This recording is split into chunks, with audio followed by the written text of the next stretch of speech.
Jadi mengenai tata kelola global ini itu harus kita sadari, kita pahami bahwa ketika kita ngobrolin atau kita membicarakan mengenai tata kelola global, tentunya ada beberapa isu yang menjadi isu kontemporer yang menjadi perhatian secara global. Dari sekian banyak isu itu adalah paling tidak ada 4 isu, yaitu isu perubahan iklim dalam skala global, isu hak asasi manusia dalam skala global, isu keamanan global, dan isu pembangunan ekonomi. Jadi dalam kuliah ini pada siang ini tidak akan kita bahas semua isu, kita akan bagi 2, yaitu 2 isu pertama hari ini dan 2 isu berikutnya minggu depan. Isu yang sekarang akan kita bahas adalah 2 ini, yaitu isu perubahan iklim dan isu hak asasi manusia. Jadi isu perubahan iklim ini merupakan salah satu tantangan global yang paling mendesak dan kompleks di abad ke-21. Isu ini mencakup fenomena peningkatan suhu rata-rata permukaan bumi akibat kegiatan manusia, terutama emisi gas rumah kaca seperti karbon dioksida, metana, dan ozon O3. Isu ini memiliki dampak luas yang meliputi lingkungan ekonomi, sosial, politik, dan keamanan. Bagaimana kemudian analisis mengenai perubahan iklim ini? Penyebab utamanya adalah bahwa perubahan iklim ini merupakan kombinasi faktor alami dan antropogenik disebabkan oleh manusia. Antropogenik. Namun aktivitas manusia menjadi penyebab utama dalam beberapa dekade terakhir ini. Faktor antropogenik ini antara lain: 1. Penggunaan energi fosil, yaitu pembakaran batu bara, minyak dan gas alam untuk listrik, transportasi, dan industri menyumbang sebagian besar emisi karbon dioksida CO2. Ada juga deforestasi, penebangan hutan secara masif mengurangi kemampuan planet untuk menyerap CO. Agrikultura, proses pertanian termasuk penggunaan pupuk sintetis, ya, bukan pupuk asli, pupuk buatan, dan pembuangan limbah ternak mempercepat emisi metana dan nitrogen oksida N2O. Antropogenik yang berikutnya, industri dan konsumsi massal, memproduksi massal barang-barang plastik, konstruksi bangunan, dan pola konsumsi berlebihan meningkatkan emisi green effect, efek rumah kaca. Jadi saudara-saudara sekalian, para mahasiswa, kalau kita ngomongin mengenai perubahan iklim itu memang sebetulnya adalah membahas mengenai apa yang sedang terjadi di sekitar kita. Masalahnya sekarang ada yang menyadari, ada yang tidak. Misalkan penggunaan plastik yang ternyata tidak bisa diurai dan itu akan tidak bisa dihancurkan. Kalau kita tidak memahami, ya dianggap biasa-biasa saja, tapi kalau memahami akan sangat ngeri untuk menggunakannya sebanyak mungkin. Juga tadi mengenai batubara, minyak, dan ya itu di luar jangkauan kita. Oke. Kemudian faktor alami seperti El Nino atau La Niña. Jadi ini bahasa Spanyol ya. Kalau El Nino itu gendernya cowok, kalau El Niña itu gendernya cewek. Jadi kalau cowok tuh pakai O, kalau cewek pakai A. Jadi kemudian kalau El Niña, kalau ceweknya El Niño, kalau ceweknya El Niña. Variasi matahari dan vulkanisme juga mempengaruhi iklim, tetap dampaknya jauh lebih kecil dibandingkan dengan aktivitas sosial. Dampak lingkungan, peningkatan suhu global.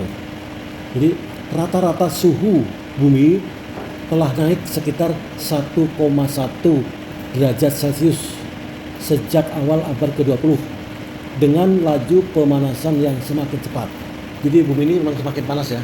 Dan kemudian peningkatan suhu menyebabkan es polar dan gunung es mencair, meningkatkan permukaan laut dan ancaman banjir pasang. Kemudian berikutnya adalah kenaikan permukaan laut.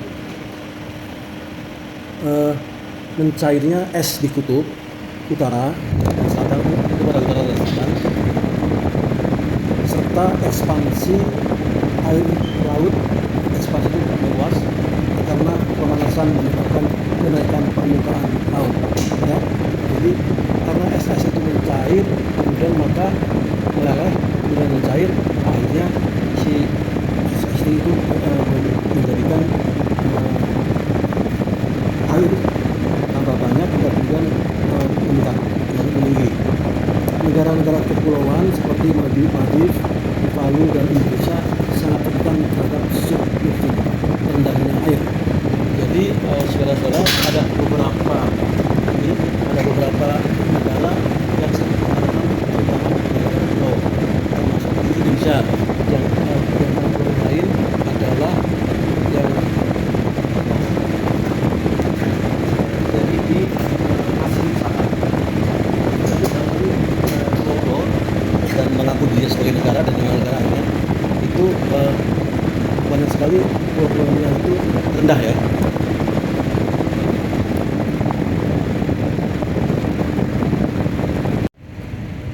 Kejadian cuaca ekstrim ya.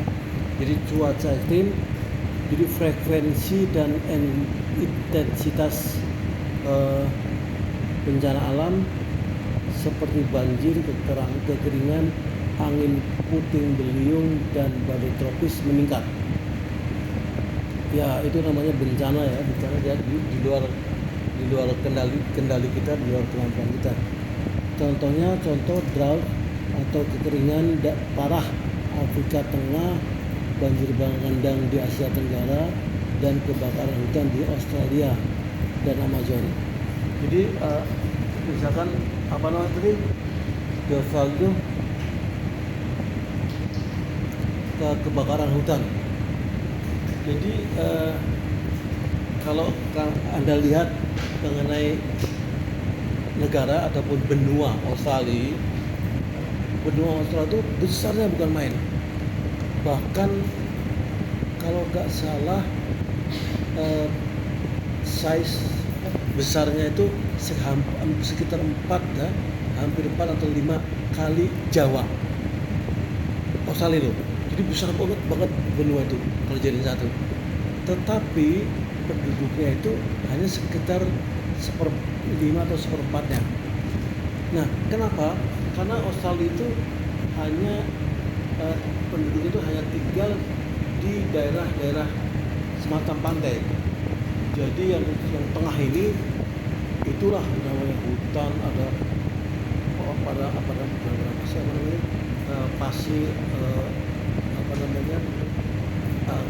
kering kerontong. Jadi di daerah yang di tengah itu enggak mereka isi. Itu makanya kemudian Singapura memang sangat ini.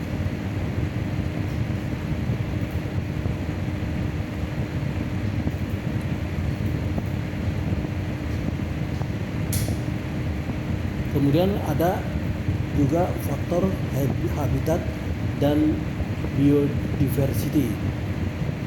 Habitat dan biodiversity, jadi spesies tertentu tidak dapat beradaptasi dengan cepat terhadap perubahan iklim menyebabkan kepunahan massal. Ya, kita sudah dengar cerita atau sejarah bahwa seleksi alam terjadi sehingga ada juga makhluk-makhluk hidup, terutama binatang yang tidak sanggup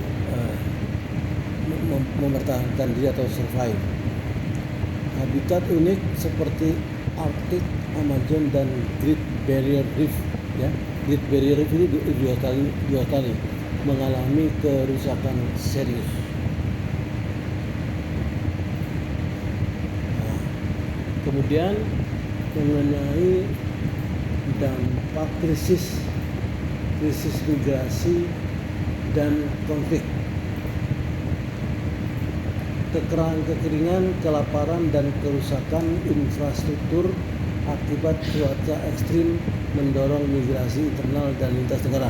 Jadi Anda tahu ya, maksudnya migrasi itu perpindahan. Kalau imigrasi itu berarti datang, yang katakanlah dari luar negeri pindah ke Indonesia namanya imigrasi. Kalau kita lihat atau memandang dari segi Indonesia, ada orang di Indonesia pindah ke katakanlah ke Australia, namanya imigrasi dan emigrasi. Kemudian konflik atas sumber daya alam seperti air dan tanah juga meningkat seperti di Sudan dan Somalia. Kemudian terjadi juga mengenai dampaknya ekonomi global. Sektor-sektor seperti pertanian, perikanan, dan pariwisata sangat rentan terhadap perubahan iklim. Ya. Jadi perubahan iklim yang sudah disebutkan di atas tadi itu sangat memberikan pengaruh terhadap sektor-sektor pertanian, perikanan, dan pariwisata. Kemudian kerugian ekonomi akibat bencana iklim diperkirakan mencapai triliunan dolar setiap tahun. Ya, oke, tentu saja. Kemudian dampak sosial ekonomi yaitu dalam hal kesehatan masyarakat. Penyebaran penyakit seperti malaria, demam berdarah, dan penyakit kulit akibat panas ekstrim meningkat. Jadi saudara-saudara, jadi saya nggak ngerti, saya bukan ahli kesehatan sih, tapi ada beberapa penyakit yang memang hanya ada dan bisa terjadi di tropis. Seperti malaria kan hanya ada penyakit itu di tropis karena ada nyamuk. Kalau di Eropa itu nggak ada nyamuk, karena di Eropa itu ada namanya musim dingin dan musimnya berganti-ganti, jadi si nyamuk itu nggak tahan dia. Tapi kalau di Indonesia ada, karena nyamuk itu bisa bertahan di tropis dengan suhu yang kurang lebih konstan ya. Itu. Kemudian demam berdarah juga nggak ada, dan penyakit kulit. Kemudian polusi udara yang disebabkan oleh pemanasan global warming juga memperburuk kondisi kesehatan masyarakat. Ini dari segi dampak sosial ekonomi. Kemudian berikutnya adalah dampak politik dan keamanan. Ya. 1. Stabilitas nasional dan regional. Negara-negara berkembang yang kurang siap menghadapi dampak iklim cenderung mengalami ketidakstabilan politik. Jadi memang kalau negara-negara yang tidak paham, belum sadar mengenai pentingnya perhatian terhadap perubahan iklim, itu memang sangat bahaya, terutama dari segi pemerintahannya ya. Kalau jadi sehingga tidak bisa memberikan semacam respon, memberikan inisiatif ataupun memberikan tanggapan terhadap situasi yang terjadi. Kemudian konflik atas sumber daya alam yang terbatas seperti air bersih dan tanah subur dapat memicu konflik regional. Jadi memang masih ada terjadi konflik karena air bersih berebutan.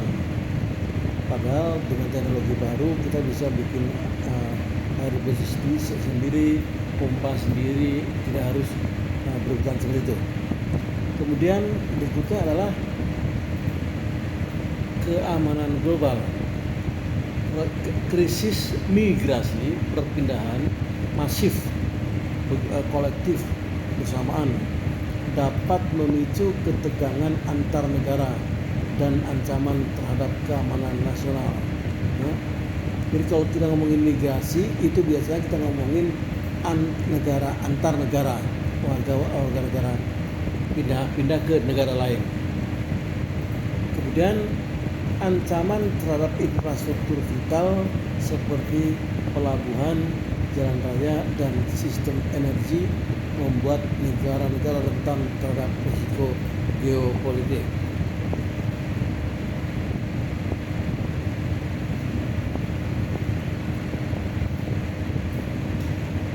Tanggapan global terhadap perubahan iklim. Jadi tanggapan global itu adalah maksudnya tindakan-tindakan secara global untuk menghadapi masalah perubahan iklim. Seperti diketahui di level internasional di PBB sudah ada namanya Paris Agreement, kesepakatan Paris 2015 diluncurkan dalam rangkaian konvensi bauran rencana aksi framework UNFCCC.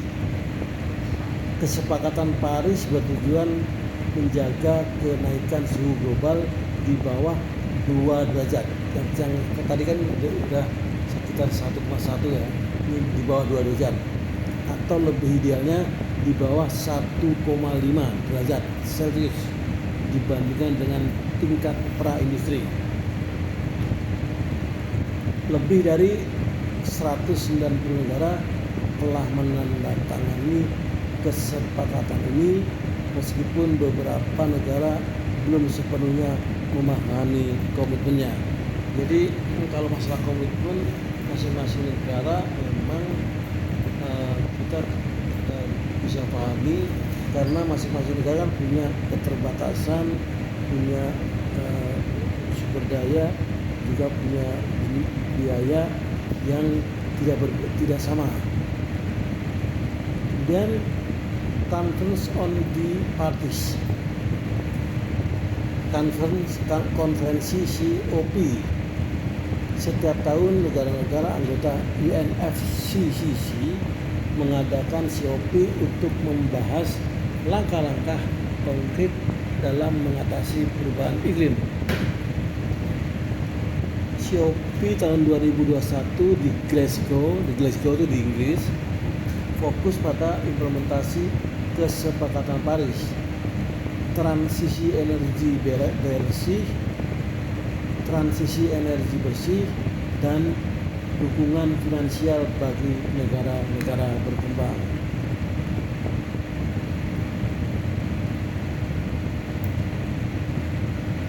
Kemudian tantangan dalam implementasi, ketidaksetaraan, keterlambatan aksi, kontroversi politik. Ini tantangan dalam implementasi.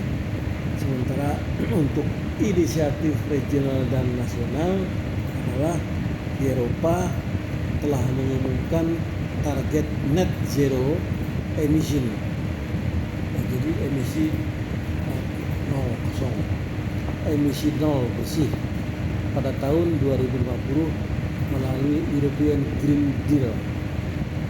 Jadi Eropa itu telah mencanangkan menciptakan lingkungan yang green, European Green pada tahun 2050. Kemudian Cina telah mengumumkan rencana untuk mengabaikan net zero emission pada tahun 2060. Sementara di ASEAN mulai mengadopsi strategi hijau seperti transisi energi terbarukan dan pengelolaan sumber plastik.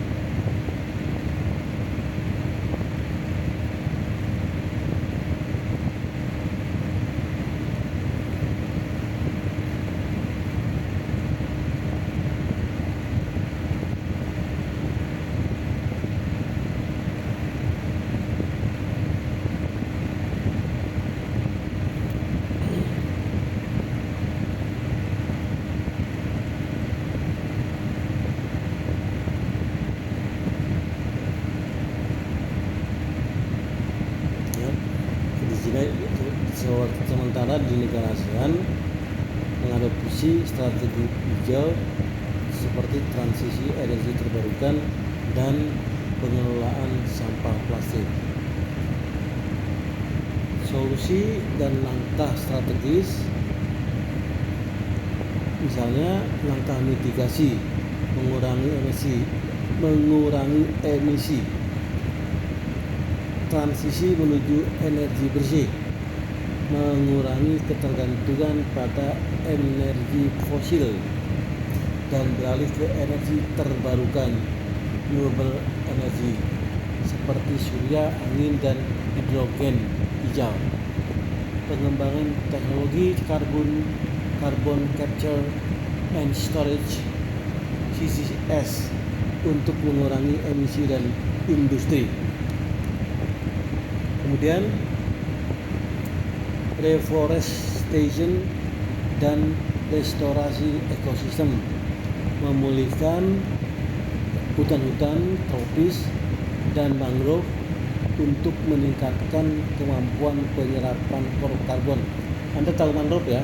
Mangrove itu tanaman di pantai itu.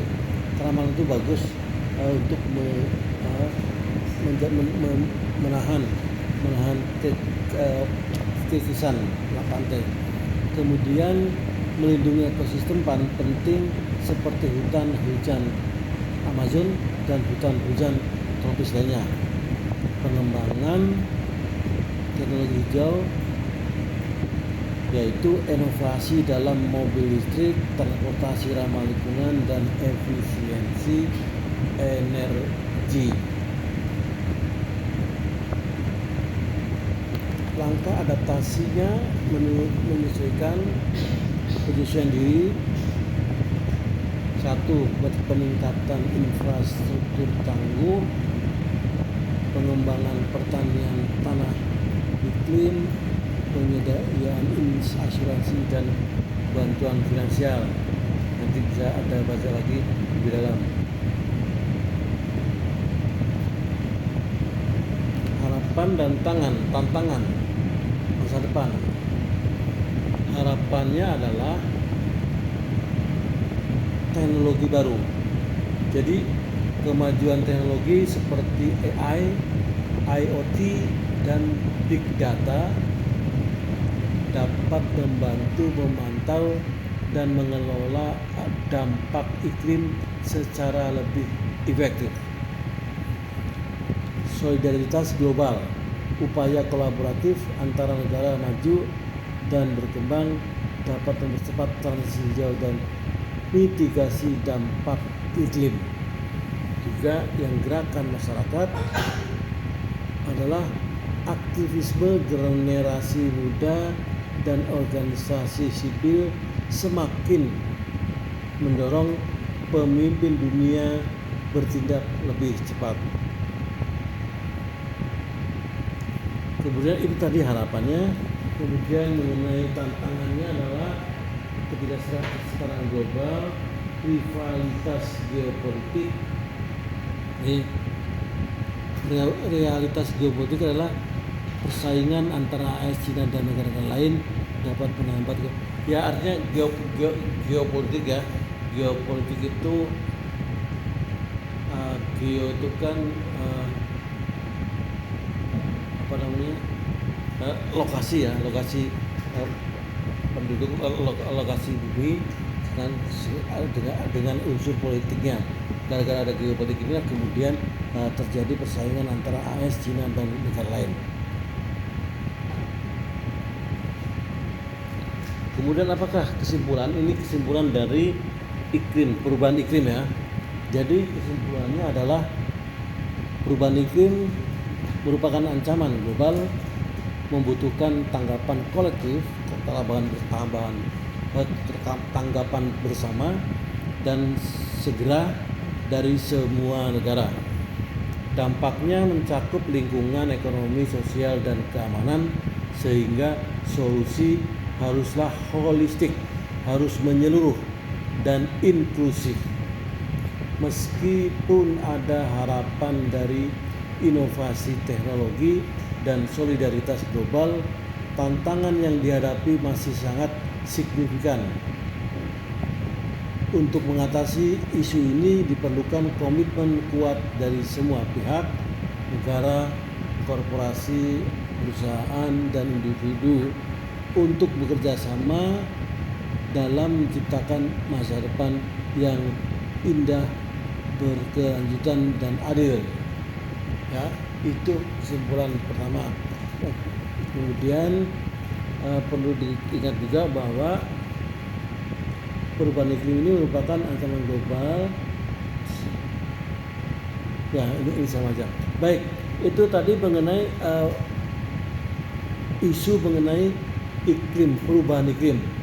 Berikutnya, mari kita lihat bagaimana kemudian adalah mengenai hak asasi manusia. Jadi hak asasi manusia adalah salah satu isu kontemporer dalam tata kelola global.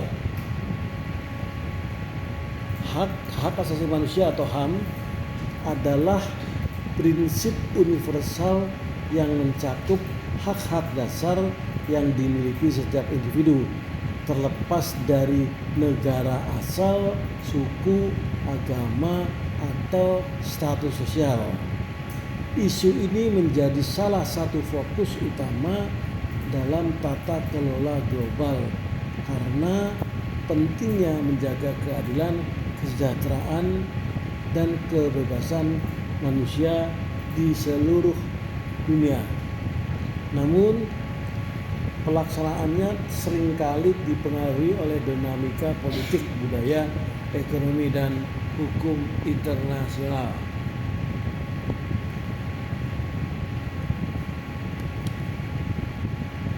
Definisinya dan dasar hukumnya ya.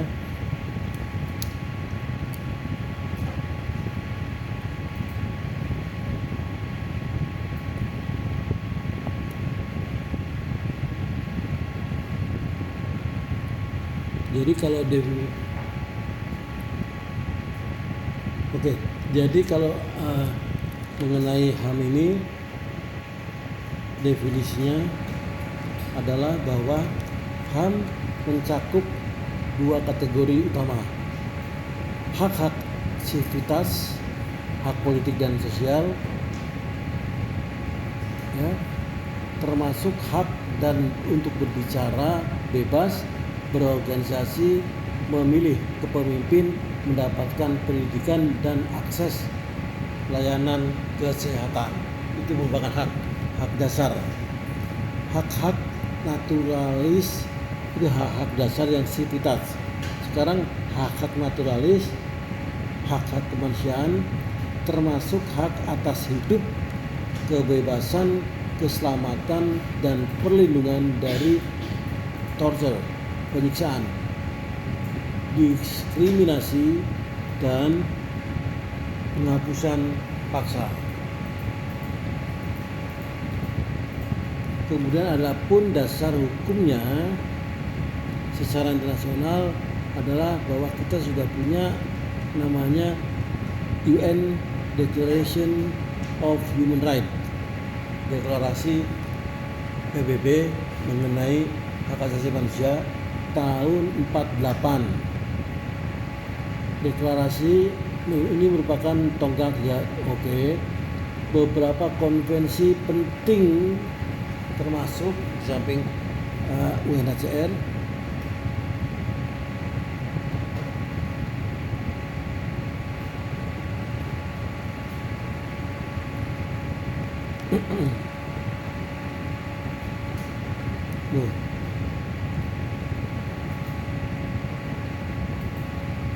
International Covenant on Civil and Political Rights ICCPR 66, International Covenant on Economic, Social and Cultural Rights, Convention on Rights of the Child. Terus ini yang terkenal adalah yang paling terkenal di Indonesia beberapa dekade belakang ini adalah mengenai CEDAW, Convention on the Elimination and All Forms of discrimination against women. Nah, ini Cidau. Banyak sekali tokoh-tokoh Indonesia,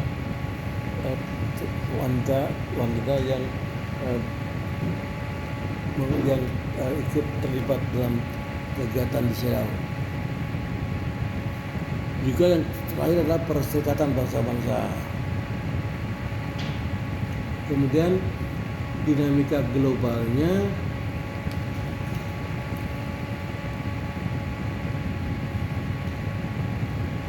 ada faktor-faktor yang mempengaruhi pelaksanaan HAM, promoting and protecting HAM. Satu, kekuatan ekonomi dan politik. Jadi negara-negara maju seringkali menggunakan isu hak asasi manusia sebagai alat diplomasi, memberikan tekanan kepada negara lain. Sementara negara berkembang menghadapi tantangan yang menyediakan infrastruktur dan sumber daya untuk melindungi hak asasi tersebut. Itu dari segi kekuatan ekonomi dan politik. Kemudian budaya dan tradisi, penghormatan terhadap hak asasi manusia dapat terpengaruh oleh nilai budaya lokal, ya. Beberapa negara mungkin memiliki pandangan yang berbeda tentang hak-hak tertentu seperti hak LGBT, hak perempuan, atau hak atas kebebasan beragama. Ada juga yang namanya faktor konflik bersenjata dan krisis keamanan.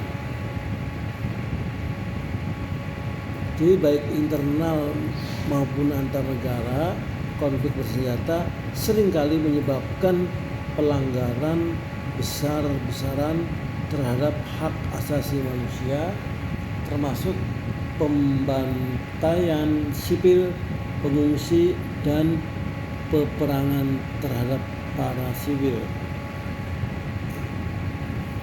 Kemudian juga teknologi dan digitalisasi.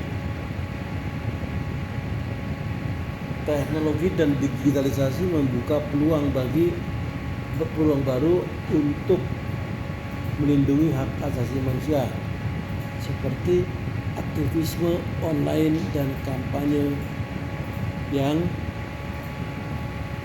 atau hak asasi manusia.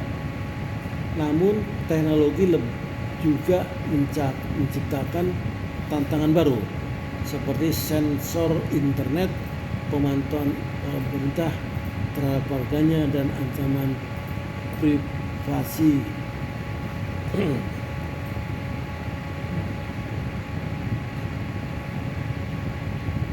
Yang lainnya adalah tantangan utama dalam hak asasi manusia. Tantangannya adalah pelanggaran berkelanjutan, ketidaksetaraan global, dua standar dalam hak asasi manusia, dan peran multilateralism. Jadi kalau yang namanya pelanggaran berkelanjutan itu adalah banyak negara masih melanggar HAM dengan cara yang sistematis. Dalam hal ini contohnya adalah penyiksaan, diskriminasi, pembatasan kebebasan berbicara. Kemudian ketidaksetaraan ketidaksetaraan global. Negara berkembang seringkali lebih rentan terhadap pelanggaran hak asasi manusia karena kurangnya sumber manusia. Juga mengenai double standar, dua standar, beberapa negara menggunakan standar ganda dalam mengkritik pelanggaran HAM. Mereka sering kali menyoroti pelanggaran di negara lain sambil mengabaikan masalah di dalam negerinya sendiri. Itu banyak terjadi, terutama yang disinyalir oleh Presiden Prabowo adalah di negara-negara Eropa dan Amerika. Mereka sering mengkritik kita, sering menghakimi kita, tetapi mereka sendiri lupa bahwa di dalam negerinya juga punya hal-hal yang perlu dibenahi. Kemudian peran multilateralisme, lembaga internasional seperti PBB, ASEAN harus bekerja sama melindungi hak asasi manusia. Namun ada ketegangan antara negara-negara besar yang seringkali menghalangi upaya tersebut.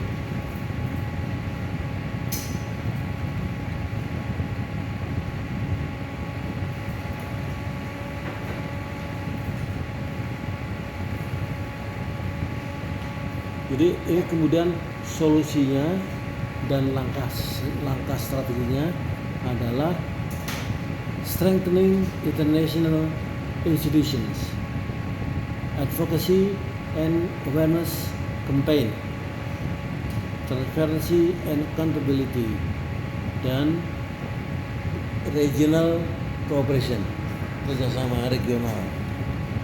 Nanti Anda bisa baca sendiri kalau ingin diperdalam.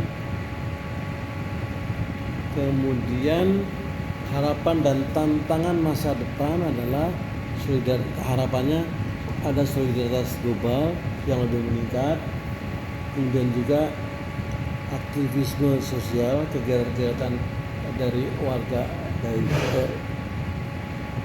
sipil, kemudian inovasi teknologi. Tantangannya adalah adanya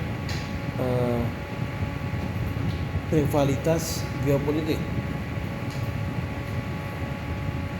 persaingan antara negara-negara besar AS, Tiongkok, China, dan Rusia dapat menghambat upaya kontradiksi dalam melindungi hak asasi manusia.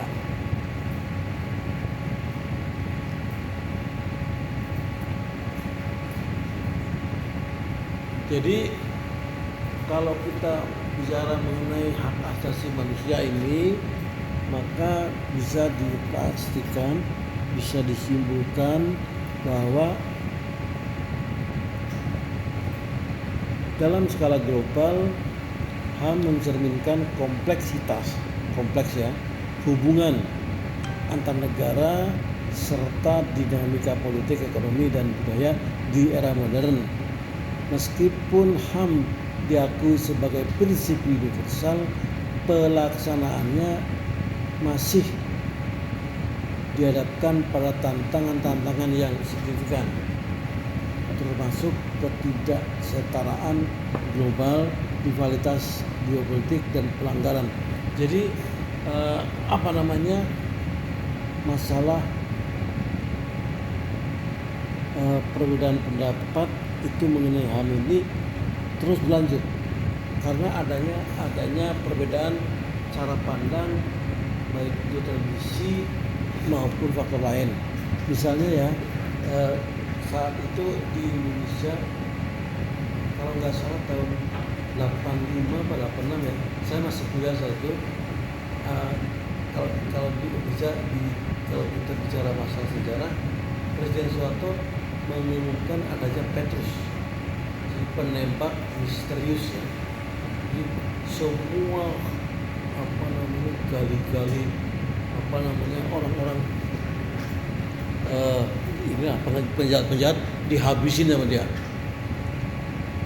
Jadi situasinya sangat tidak mencekam sih. Kita sih nggak ada semacam situasi yang menakutkan. Tahu-tahu sebelah ada meninggal, ternyata dibunuh. Jadi baru tahu, oh dia gali loh gitu. Jadi situasi itu, dan ketika itu gali-gali itu dibunuh, situasi masyarakat tenang setenang-tenangnya. Kita mau pergi kemana-mana pun juga nggak ada takutnya sama sekali, jam berapapun juga, karena sebelumnya situasi itu mencekam. Kalau pergi apapun juga, terutama kalau wanita gitu, takut. Saya saat itu masih di Semarang mengalami. Nah, itu suatu tindakan pemerintah untuk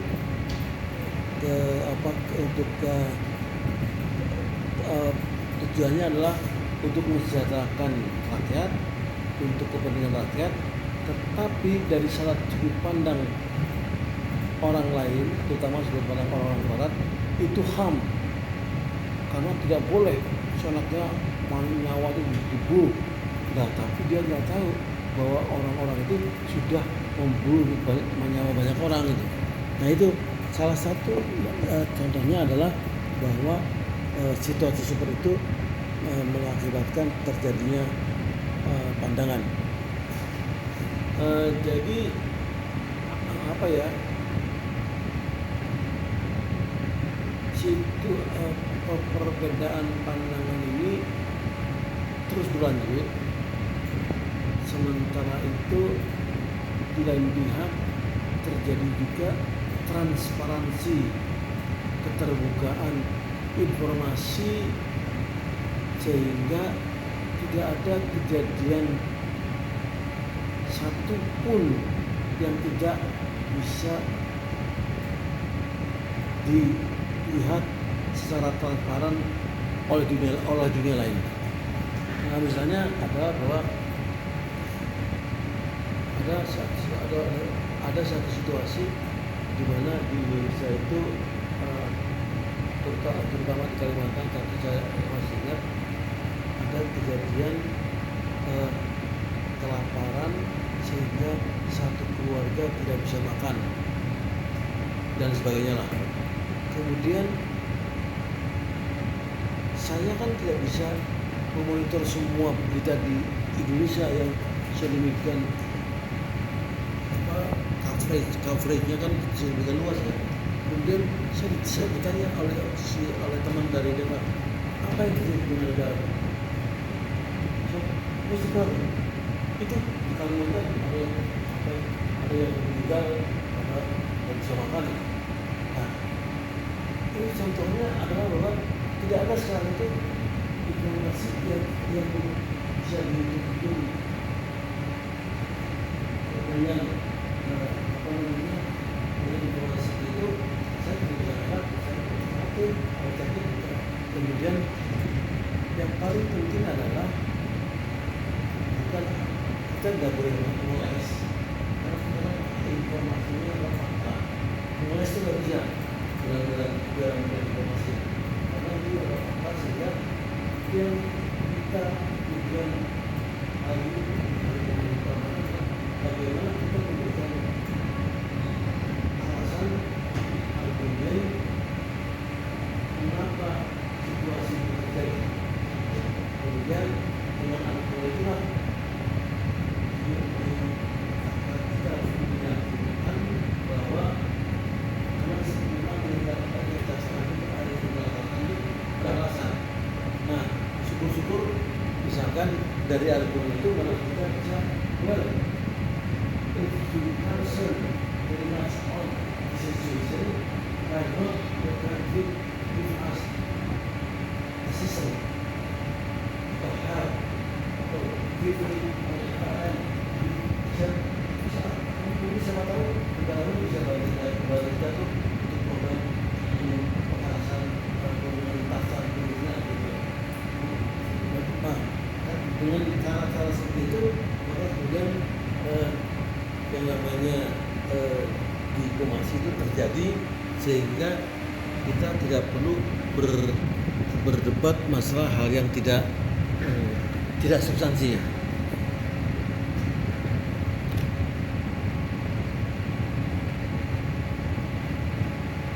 Oke, kayaknya ini ya, ini apa namanya, halaman terakhir. Jadi yang ingin saya tekankan adalah dalam tata kelola global ini setidaknya ada 4 isu kontemporer, yaitu tadi itu isu perubahan iklim, isu hak asasi manusia. 1, 2 ini kita bahas siang ini, sementara yang duanya lagi besok yaitu keamanan dan isu pembangunan ekonomi. Jadi setidaknya karena begitu banyak sekali isu, tapi yang menjadi perhatian dari tata kelola global merupakan perhatian bersama itu setidaknya 4 isu ini.